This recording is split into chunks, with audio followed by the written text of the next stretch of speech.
प्रतिदिन भगवान की आराधना के लिए भक्त आता है और भगवान के चरणों में नमन करता है, जहाँ नमन भी कई प्रकार के होते हैं। एकांगी नमन, यदि आप कहीं रास्ते में जा रहे हो, आपके दोनों हाथों में कोई सामान है और ऐसी जगह है जहाँ पर आप अपने सामान को नहीं रख सकते और बैठने की भी जो स्थिति नहीं है, तो आप यदि कोई विमान निकल रहा है, कोई साधु निकल रहे हैं, तो उस समय में आप अपने सिर को झुका लेते हैं। वो एक अंग वाला नमन कहलाता है। जब किसी के गले में प्रॉब्लम हो, गर्दन में प्रॉब्लम हो, आजकल बहुत सारे लोगों को ऐसी शिकायत हो जाती है सर्वाइकल आदि की, तो उसके कारण में वो सिर नहीं झुका पाते। तो ऐसे लोगों के लिए यदि हाथ वहाँ पर अपने दोनों मुक्त हैं, तो वो दोनों हाथों को जोड़ लेता है, तो वो दो अंग का नमन कहलाता है। जब दोनों हाथों को जोड़ करके सिर झुकाते हैं खड़े खड़े, वो तीन अंग का नमन कहलाता है। और जब भगवान के चरणों में बैठ करके अपन दोनों हाथों को जोड़ लेते हैं, वो चार अंग का नमन कहलाता है। और जब दोनों हाथों और दोनों घुटनों को जहाँ पर जमीन पर रखा है, वहाँ पर सिर को भी जो है भगवान के चरणों में अपन झुका देते हैं, वो पंचांग नमन कहलाता है।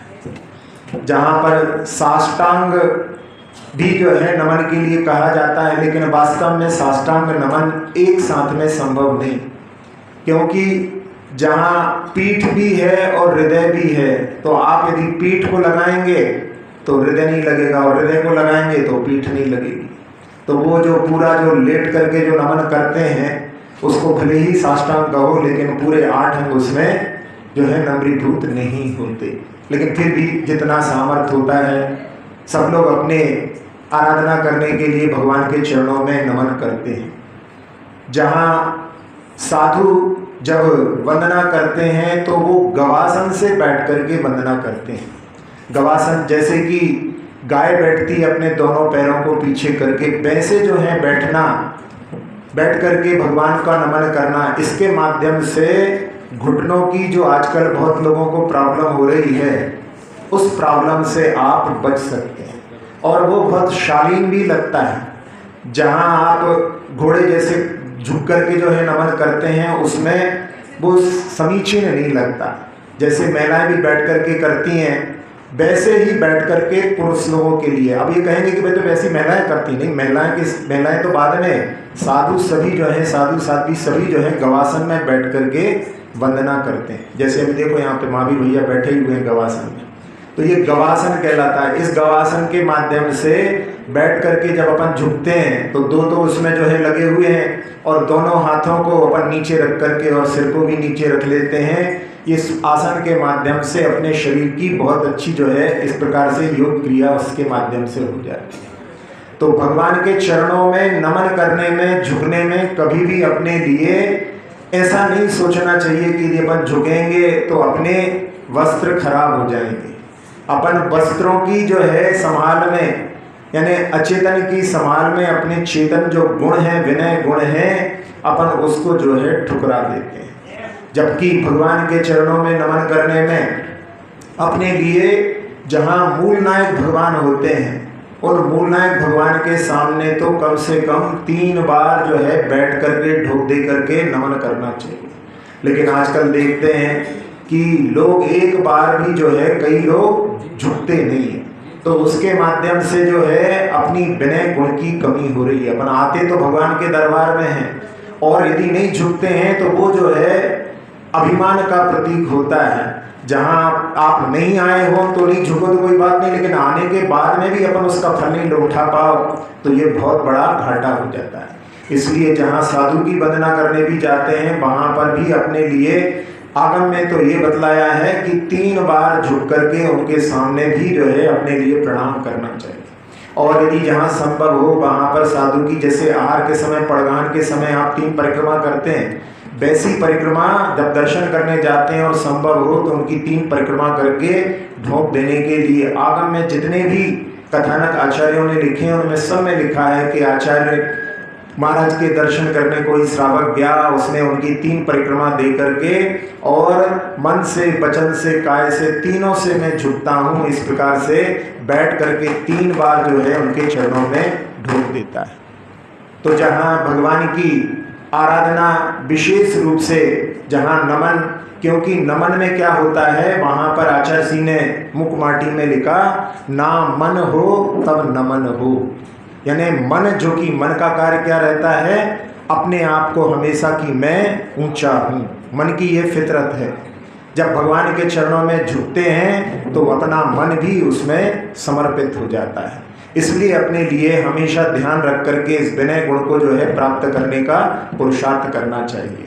और एक रूपक के रूप में कि एक घट के ऊपर एक पात्र रखा हुआ था, जिसके पास में लोग आते थे और पानी पीते थे, और वो जो है जब पानी पीते थे सब लोग, तो घट के ऊपर रखे हुए पात्र ने एक दिन कहा कि आप सबको पानी पिलाते हो लेकिन मुझे कभी पानी नहीं पिलाते। तो घट ने कहा कि तुम मेरे सामने कभी झुकते नहीं हो, बाकी जितने भी लोग आते हैं वो सब मेरे सामने झुकते हैं तो मैं उनको पानी से भर देता हूँ।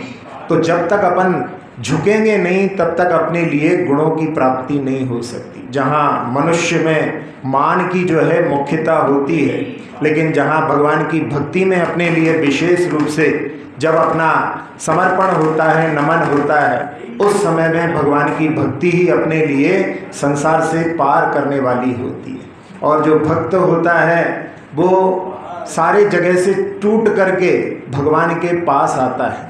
जैसे भक्त शब्द में अपने को ये जो है व्याख्या समझ में नहीं आती, लेकिन यदि अपन इसी को जो है बी उपसर्ग लगा दें तो क्या बन जाता है, विभक्त। विभक्त का अर्थ होता है टूटा हुआ। तो विभक्त यानी अपन जिन जगह से जुड़े हुए हैं, जब तक अपन उन जगह से जुड़े हुए हैं, कोई लोग जो है सोचेंगे कि हमारा जो है बहुत बड़ा एम्पायर है, हमारी बहुत बड़ी हवेली है, हमारा बहुत बड़ा व्यवसाय है, हमारी बहुत पहुँच है, हमारी बहुत सामर्थ्य है, हमारी बहुत चलती है। जब तक अपन उन चीज़ों से जुड़े रहेंगे तब तक अपन झुकने के लिए तैयार नहीं होंगे। तो अपने को भगवान के पास में आकर के उन सब चीज़ों से जिनसे अपना जो संयोग संबंध है उस पर ध्यान ना दे करके भगवान के चरणों में आकर के, और उस समय में मैं केवल एक हूँ और मेरा कोई संबंध नहीं।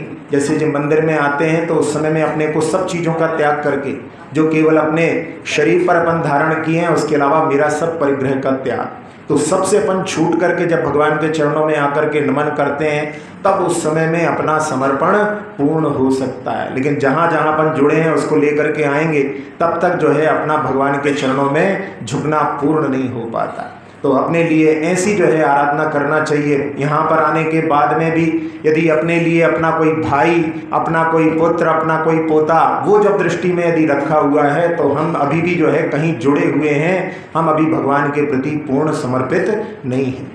तो अपने लिए मंदिर में आने के बाद में केवल भगवान और इसके अलावा और कोई अपना संबंध नहीं, ऐसी एकत्व बुद्धि के साथ में जो है अपने लिए भगवान की आराधना करके और उसके माध्यम से अपना पूर्ण समर्पण मन से, वचन से, काय से अपने लिए भगवान के लिए करना चाहिए। फिर आप देखेंगे कि आपकी जो आराधना आपके लिए जो फल देगी, वैसा फल जो है कभी भी अपन ने जहाँ संयोगों के साथ में अपन ने प्राप्त किया है वो कभी भी नहीं कर सकते। इसी भावना के साथ में कि सब लोगों के लिए ऐसी एकत्व बुद्धि जिसमें कि सब अकेले हैं और भगवान ही केवल हमारे हैं प्राप्त हो।